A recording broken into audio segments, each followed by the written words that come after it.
I was impressed with that move you pulled. Bang.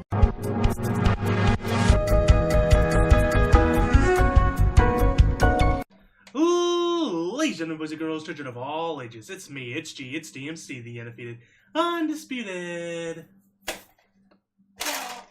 YouTube champion. That's right, it's the Maverick, Mark Daniels, here with your Monday Night Raw review for August 7th, 2017.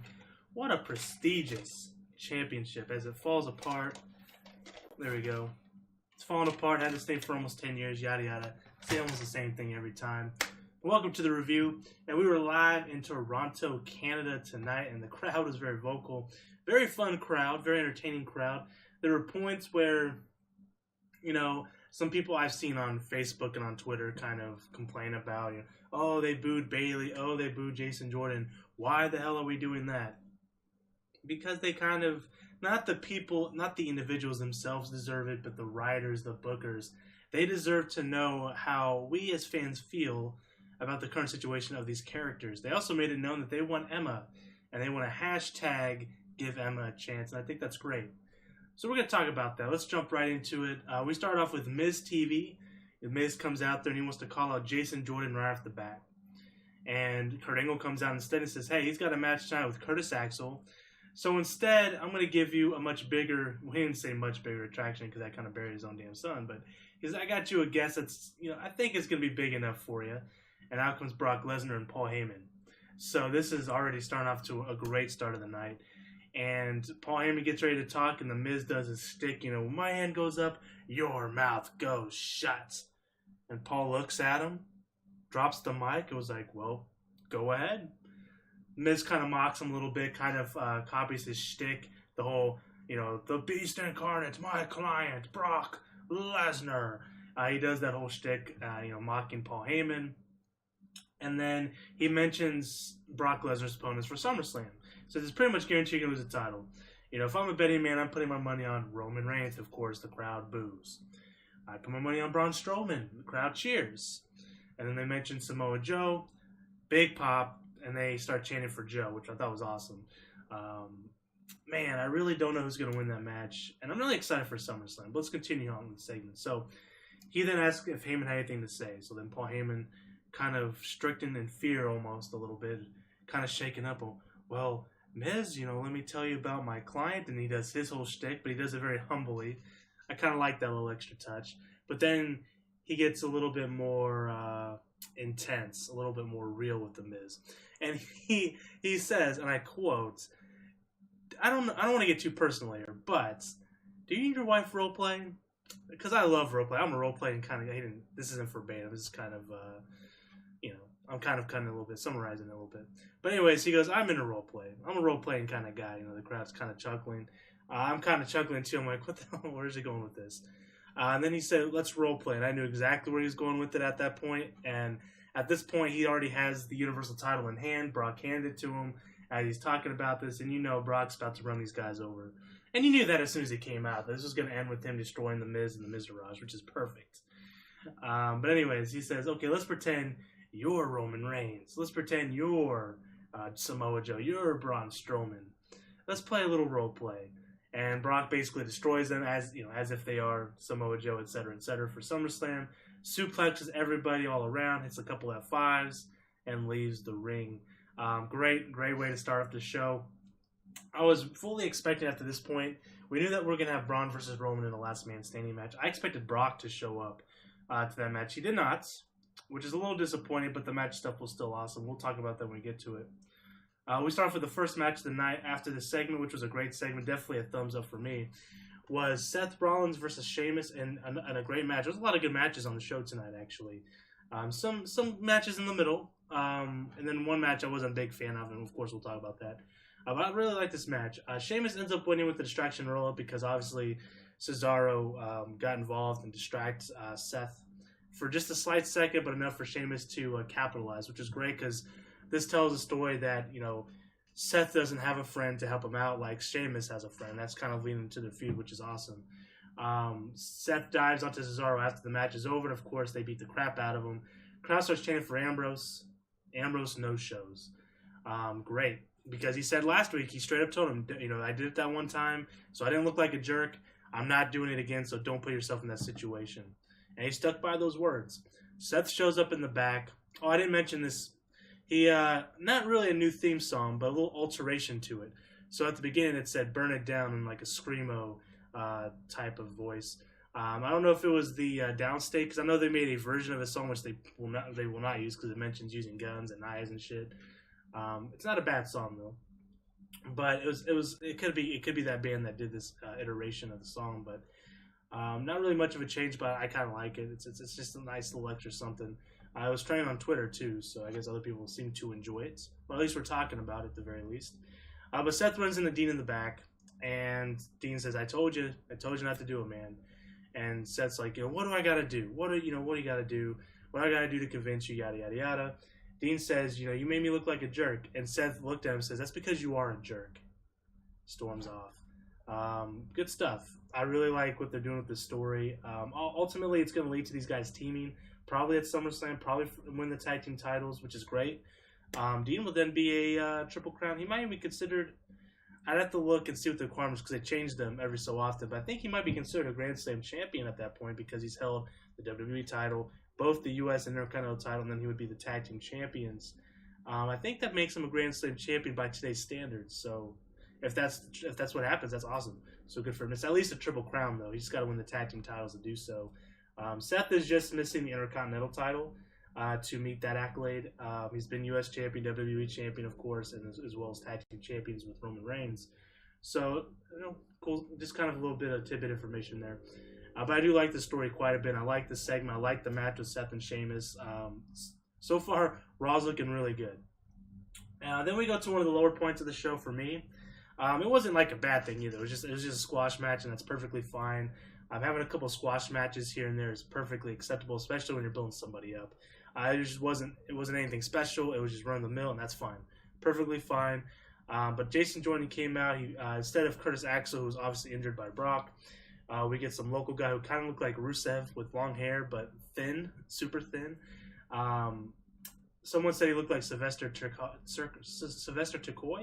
Was that his name? The guy, you know who I'm talking about. I think he's tag team with Elijah Burke, also known as the Black Pope, over on is he known as the Black Pope on TNA, Impact, GFW, Gold Force Wrestling? Yeah, he's the Pope D'Angelo De Niro. I think he's known as the Black Pope. Is that racist? Hopefully I'm not racist. Anyways, but it was some local guy. The crowd was chanting, "Let's go Jobber." They were booing Jason Jordan for everything he would do in the match. He ends up winning the match, of course, and the crowd boos on him, shits on him a little bit. And this is one of the instances I was talking about at the very beginning where people were kind of shitting on the crowd a little bit, saying, "Oh, let's not give the new guy a chance." But you got to understand, here's the problem with this whole storyline. I don't have a problem with the storyline stuff. I mentioned it when it first happened, that I was going to sit back and I was going to give it a chance at least until after SummerSlam, and I stand by those words. However, I can see why people are sour on it already. You gotta keep in mind, this is somewhat of a silly storyline. This is 2017 now. People are well more aware of wrestling. They want the wrestling to be more serious. They want it to be more realistic. And we know realistically that Jason Jordan is not Kurt Angle's real son. We know that. We know that's not true. It's a silly storyline. But for this to actually work, I think what had to happen was Jason Jordan had to come out there in his first match and just blow everybody away. He didn't do that. His promos have been very underwhelming. He's been very soft-spoken. He seems a little nervous, which you can't blame the guy. But this is Showtime. This is the real deal. This is the big times. Honestly, think had it been Chad Gable in the spot, it would have worked out so much better, because Chad Gable would have went out there. He would have hit something like somebody. You could have paired him up with like somebody big, right? And he could hit like a deadlift, German suplex, and do all these impressive spots. And I think this would be going a whole lot smoother. I like Jason Jordan, I do, and I mentioned this before. He's just missing something, a little bit of charisma. I would like to see where this goes from here. It definitely looks like we're going to see a Jason Jordan Intercontinental title match at SummerSlam, which is an idea I definitely pitched at the beginning, because it makes sense for him to be in line for the Intercontinental title. I don't know if it may be too soon, right? I think maybe Miz has to cheat to win one or two times for then Angle to be like, look, we're going to have ourselves a steel cage match or a blah, blah, blah match so that the Miz Taraj can't get involved. And then Jason Jordan ultimately wins the title. But if the crowd's not behind him, I don't know if that's the direction you go. people are already saying we got to turn this guy heel, and he just got to Raw with this gimmick. You got to build this up. You can't just flip flop him around because that's going to kill all of his momentum. I think what you do, and I'm not in the business, so I mean, who am I to say? But this is just my opinion. I think you have Jason Jordan go the course for a while. Eventually, when the Intercontinental, I don't think you do it at SummerSlam yet. I think you have to build up to it. You got to make him earn it. You got to make people think that he didn't just get the title. They just handed it to him. They just being forced down the throats. You kind of got to let it organically happen, which is kind of hard to do, especially with a very run-of-the-mill babyface in 2017, especially in a storyline like this.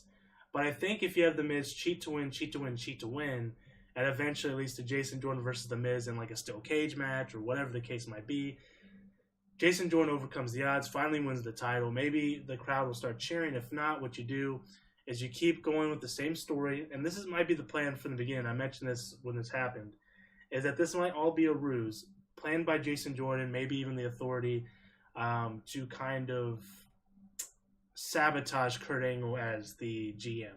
Because what you could do is now say, oh, he has favoritism over his son, and now the Authority can get their spot back as the owners and the runners of Raw, whatever the case might be. But I don't know. I don't know. I want to see Jason Jordan succeed. I want to see everyone succeed. I like Jason Jordan. The guy is very talented. The guy is very athletic. But that's not enough to really get that big push, to really make it to the top. Timing's everything, and I just don't know if this is working. I don't know if it will work. So they're probably got to backpedal at some point. Whether it is, the whole time, I wasn't your real son. I did this just to, take advantage of you and really get some heel heat on him. Maybe bring in, you got to bring in a big baby face to take that title off of. Maybe Chad Gable. One thing I don't like about this entire storyline, and I mentioned this when it first happened, was they didn't even mention. If they would have just mentioned something, I would have been happy with it. But they never really mentioned on SmackDown or Raw, unless I missed it and it was just very subtle. But they never mentioned the fact that SmackDown was willing to give Jason Jordan up, right? Because they would have had to do some sort of a trade. SmackDown didn't get anybody for him. They didn't even mention, hey, it's his son.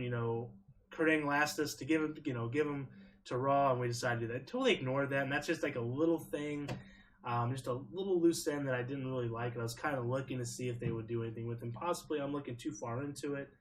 But that's something they definitely should have tied in. I mean, that's something they should have, handled at some point. But anyways, I was in the middle about this. The match was okay. It was a squash match. It is what it is. Then we had another kind of in the middle for me was Bayley in her segment. She came out. She's got her, her shoulder in a I don't want to say cast, 'cause it's not really a cast, but I guess it kind of is. But she's bandaged up. She's hurt. Obviously, she injured her shoulder against Nia Jax, one of the worst workers, and we're going to talk about her in her match. Oh my God, Nia Jax she's got to be taken back to the Performance Center. She is not good. But she goes on to thank the fans. The crowd starts booing her, and she's literally is like, "I just want to thank you guys for your support, your tweets." And they start booing her. She's like, "Well, everyone besides the people who boo me." And then the boos got super loud, and she's just like, "Oh, okay," and starts laughing. And then she was just like, "Well, again, I just want to thank the fans who didn't boo me." And it was bad. It was so cringy.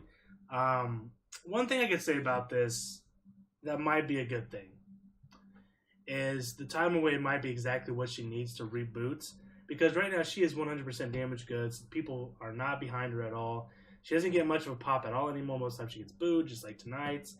Her matches have been very lacking.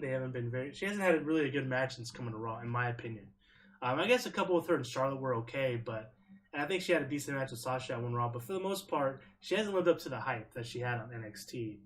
And most of that is the writing. However, I do put some blame on her, as I do with anyone else. They do have an agent for their matches, but that doesn't control their entire setup of their matches. They still have a lot of control in that. I didn't like it. I didn't like this segment. This hurt her even more than it has already. I think you have to turn her heel at this point. There's no saving this character. The Bayley of NXT does not exist anymore. You've got to turn her on Sasha. You got to have Sasha win the title. Afterwards, you have the rematch at whatever point. Sasha wins again. Bayley comes out to celebrate with her. Sorry if I bumped my mic there. Goes to hug her, and of course, they're hugging, and then the hug doesn't stop. Her hug gets a little bit tighter. Sasha's eyes light up. What? Bailey to Bailey on to Sasha Banks, and we have ourselves a nice feud. Have Bailey cheat to win. Have her do all kinds of scummy things. It could be enough to save her, because right now, what she's doing right now is not working. And we need, oh my God, do we need women on these shows, especially Raw. Seeing these two triple threat matches, it's so apparent to me they have nobody on the roster. They have nobody. It's bad. We'll jump right into it, man. Sasha versus Alicia versus Emma, right?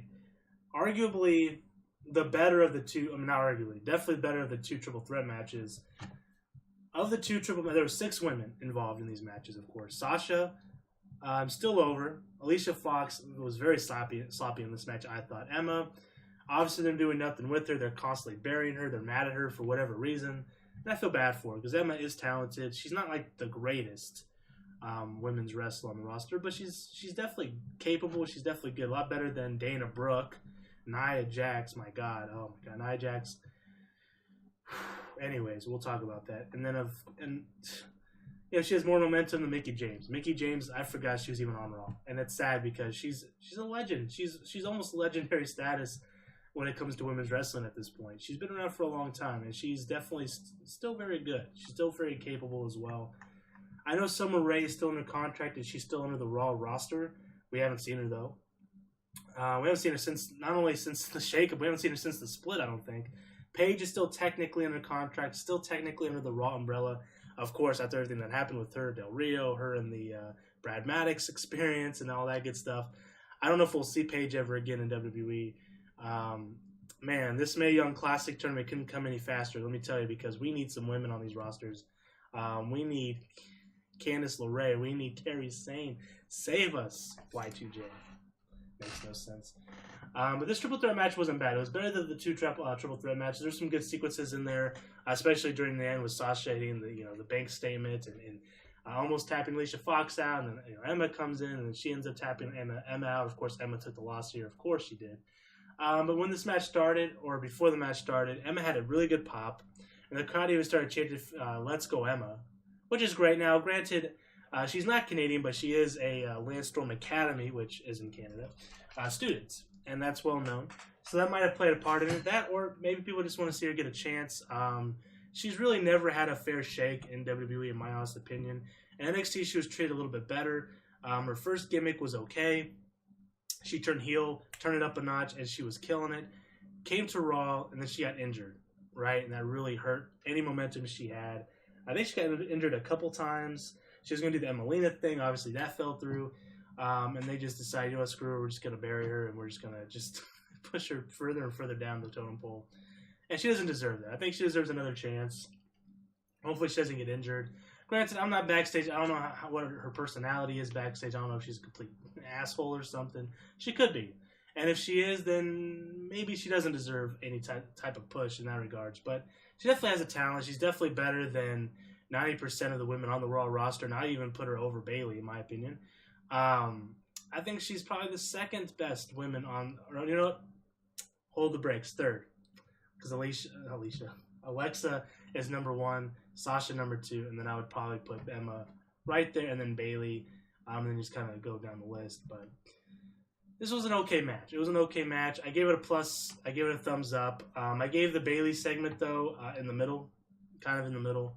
It wasn't bad. It was necessary. You had to do it. You had to acknowledge what happened. It's a shame of how much she's fallen as far as her stock, and how much people are booing her.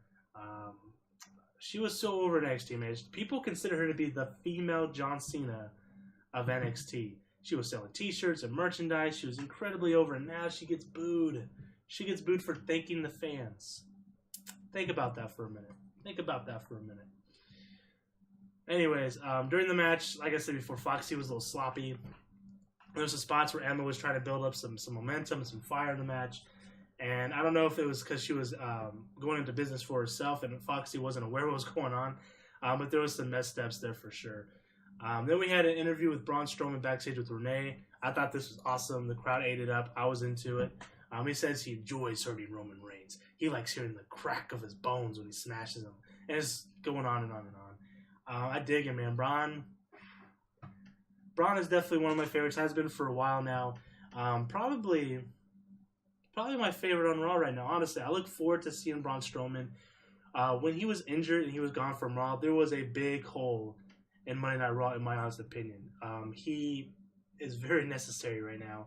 The guy's awesome. He's literally on fire. That's why I'm very much torn who I want to win this match for the title at SummerSlam. But we'll talk about that when we get to the main event. Enzo came out. He got a decent pop, more so than he has been in the past few weeks. So that's a good thing. Didn't cut much of a promo, which is good because his promos have been lacking as of lately. Introduces Big Show. Big Show comes out and they kind of chit-chat a little bit. Anderson and Gallows comes out, calls them a couple nerds. They're starting to get over with that, the nerds thing, which is good. I'm glad. These guys are really, really good. They were good in Japan. They're good here in the States. Very underutilized, but I think they're starting to get a little bit more comfortable. They're starting to show them even more personality, which I thought they did in the past anyways, but they're showing even more. And they had a match. It was an okay match. I gave it a thumbs up overall because I liked Anderson and Gallows. I liked when they came out to the ring. They got a decent pop, actually, and the crowd chanted nerds with them. But the match itself was very lackluster, but it continues the feud with Cass, so I'm going to give it a thumbs up for that because it was at least, it wasn't important, but it was at least used to kind of continue something. It wasn't just fodder, it just wasn't filler. It had a purpose to it. The Good Brothers win. I'm guessing they're now just being known as the Good Brothers because on commentary they can't mention them as the Good Brothers. After Cass came out during the match, Good Brothers won. Cass attacked Big Show afterwards. Enzo dove onto Cass. Cass then beat up Enzo, and then KO punched to Cass by the Big Show once again, leaving Cass unconscious with a very weak KO punch, but whatever. They're obviously going to have a match at SummerSlam. In fact, they actually announced it tonight. It will be a shark cage match, which we just had a couple of them somewhat recently, but it is what it is. It's going to be Cass versus Big Show, and Enzo's going to be suspended up above the ring, which always makes me so nervous, and my anxiety goes so up with the shark cage matches, because for one, I'm incredibly scared of heights. My anxiety is always high as it is. When looking up at tall buildings or things in the sky, I get nervous. Even when I play some video games, if I play like Skyrim or something, and I'm like super high, I get a little nervous and anxious. Just a fun fact, I guess. But they mentioned, Angle even said, hope he's not afraid of heights, which almost made me feel like this was almost a rib on him because there's been so many reports as of lately and rumors that he's well disliked backstage and he's got a lot of heat on him, brother. Actually, I just got done watching Simon Gotch's shoot with RF Video. Really good, actually. I actually wasn't, I didn't hate his in-ring work, but I wasn't necessarily a big fan of Simon Gotch, and I heard rumors that he wasn't well liked backstage. But I really liked him in this interview. He came off really good on the interview. I might do a review on it. If you're interested in that, let me know. But anyways, this whole segment, I gave it a thumbs up, even though it was very okay at best. Finn came out. He mentions the Ballet Club. The crowd starts chanting "Too Sweet," which was nice. Bray teleports into the ring. Bray gets beat up. Bray teleports out of the ring, and Bray cuts a promo, and that was it. It was okay. It continues their feud. Nothing special. Another great match tonight. We had Cesaro versus Dean Ambrose, and a really good match. I really enjoyed this match a lot. Dean ended up winning with a roll-up, which is fine. Another roll-up win, though, for these teams. I put in my notes, gets wrecked because he gets destroyed. They started beating the shit out of him. Seth comes out, makes the save. Dean is crawling on the ground as Seth is kind of looking at him. And the crowd's kind of starting to pop a bit. They're getting, cheering. They start chanting, yes, yes, yes. Dean finally gets up, and they're kind of just looking at each other. They really build this up. This was a very slow build. I dug it. I was getting into it myself. This felt special, which is really good. Dean gets up, and with a lot of hesitation, he finally decides to put his fist out, Shield style. And Seth looks at him. The crowd just pops huge when he does that. They're just on the edge of their seats. They're ready and willing and able to see Seth put his fist up against his Shield style. But Seth doesn't. He walks away, and the crowd boos. Teasing us big time for that. Still building into the story. I liked it, but then I kind of got a little nervous because they did this with the Golden Truth.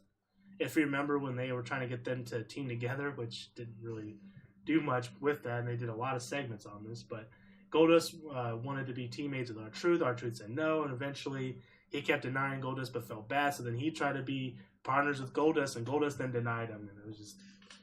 Hopefully, this is definitely better than that. I think it will be. So far, I'm really digging the storyline, though. I definitely give it a thumbs up for the match, thumbs up for this afterwards. I'm really digging it, man. I'm really getting behind it. Then we had a Titus Worldwide backstage segment with Apollo Crews, Titus O'Neil, and Tozawa. They were cha-chinging backstage, whatever the fuck they were doing. Excuse me, a little burpski there. It was an okay segment. This obviously led into the match with Aria Daivari versus Tozawa. Tozawa won with the Senton Bomb. It was an okay match, nothing special. Then Renee was with Roman Reigns backstage, interviewing him like she did Strowman. Roman gets booed, of course. He cuts an okay promo just saying, he mentions he retired The Undertaker, and he doesn't care if Brock leaves or stays because he has no problem retiring Brock Lesnar. He's walking out as Universal Champion because he's the big dog.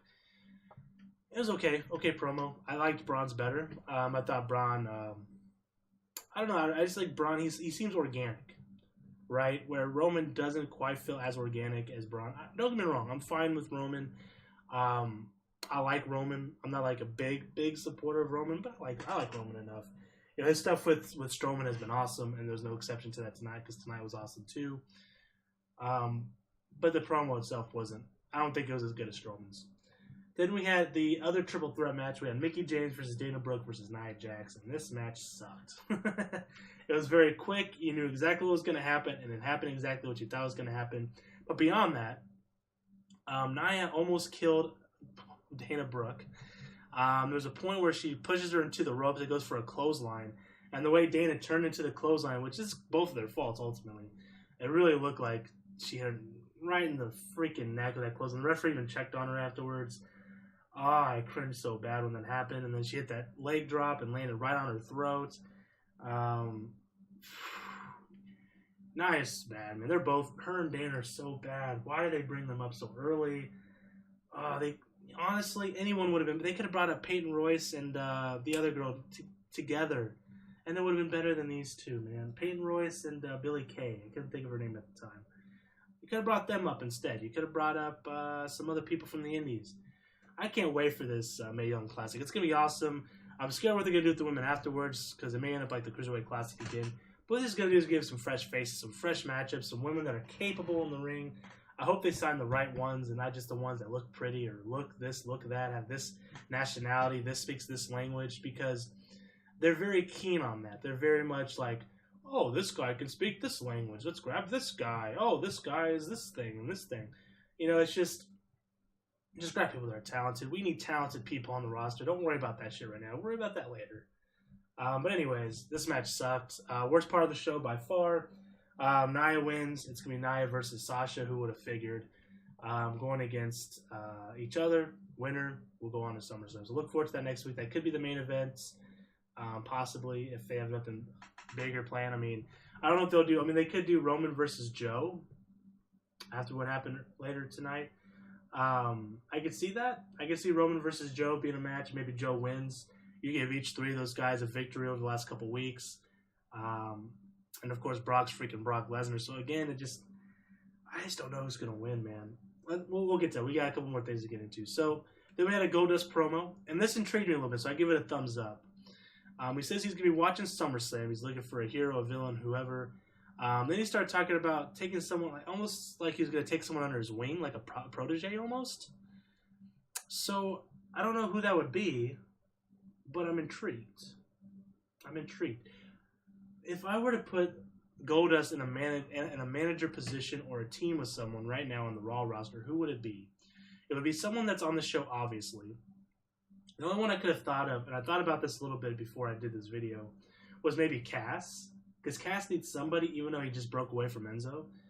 Could be interesting. Otherwise, I don't know who you would pair him up with. It would have to be a heel or someone that would turn heel, and I just don't see anyone doing that.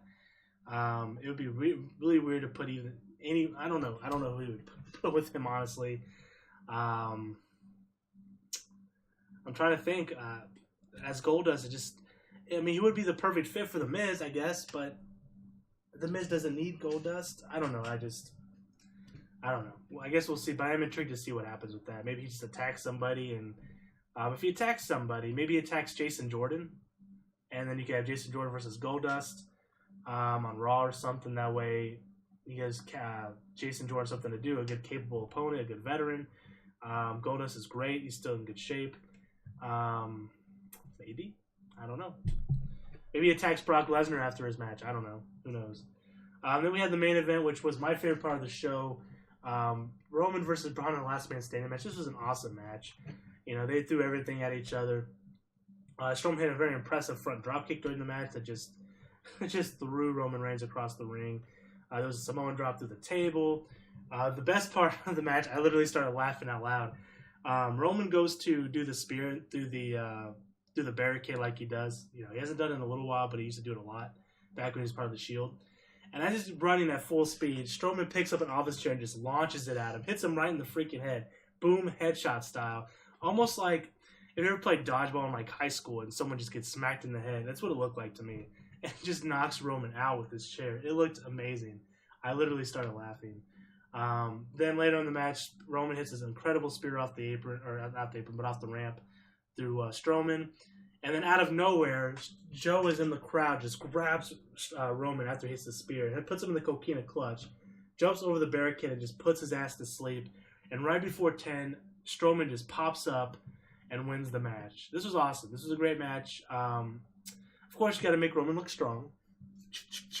Got to make him look strong, which is fine. I don't have a problem with it. It's whatever. And the match was awesome. Strowman gets a win here. Joe looks strong here. But I was surprised that we had no Brock Lesnar. I kind of expected Brock to come out and destroy all the guys. But it made sense for Joe because I knew it'd be one or the other.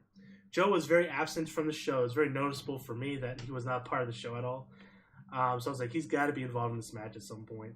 You could have had Brock come out and laid everybody out, and then the match ends in a draw, and Brock just lays everybody out. But he doesn't need that, so maybe Joe needed it more than Brock did. But I liked the match a lot. I thought it was the best part of the show tonight. I thought Raw was great. I give it a 9 out of 10. It wasn't the perfect show. There was a lot of filler-ish stuff in the show. Actually, there really wasn't too much filler because everything almost had somewhat of a purpose that were building into something. But there was a lot of kind of matches that were just in the middle. They were just okay. Even the Triple Threat Women's match, even though it sucks, had a purpose to it. But I just really didn't like that match. And I just cannot stand Nia as a performer. I don't see it, man. I'm just not into it. I know there's some big Nia fans out there. I don't see how. She is literally the worst in-ring wrestler they got. I think Dana Brooke is actually better than Nia Jax. And that says a lot because I think Dana sucks too. But anyways, I thought tonight's show overall was awesome, though. Looking forward to SummerSlam, man. It's 2 weeks away. We still have Raw next week. We're going to find out who's going to be facing Alexa at SummerSlam. It's either going to be Nia or Sasha. I think it's Sasha for sure. It could end up being a triple threat match. Who knows? It's going to be interesting, though. I'm very excited for SummerSlam. We have SmackDown tomorrow. Shinsuke Nakamura, Jinder Mahal, probably going to have their stare down.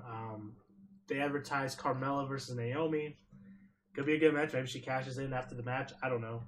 But anyways, guys, let me know what you guys think in the comment section below of Raw. Did you guys enjoy Monday Night Raw tonight? Did you not enjoy it? What did you guys think of the matches? What do you guys think of Nia Jax? Are you guys pro Nia Jax or con Nia Jax? Do you guys not like her? I'm not a big fan of her. And it's not just because I don't find her attractive or anything like that. I mean, she's a beautiful woman. Don't get me wrong. I just think she's very sloppy in the ring. She's hurt so many people. She's the reason why Bayley's shoulder's messed up, right? How many times have we seen this girl almost kill somebody? Same with Dana Brooke. They both have done it. They were both came up way too early, and people are suffering for it. And that sucks. I hate that so much. And they don't seem to care at all because they're just like, oh, Nia hurt another woman? Fuck it. Let's give her a chance to be at SummerSlam. Let's put her in a match with Sasha, the potential opponent for Alexa. So what happens if she hurts Sasha? Finally going to give Emma a chance? Probably not. Probably Mickey James. I mean, it's just... We've got to do something on Nia. It's just not working. But anyways, guys, until next time, which will be tomorrow for the SmackDown review, I am the Maverick Mark Daniels. Bidding you a farewell, peace, and one love.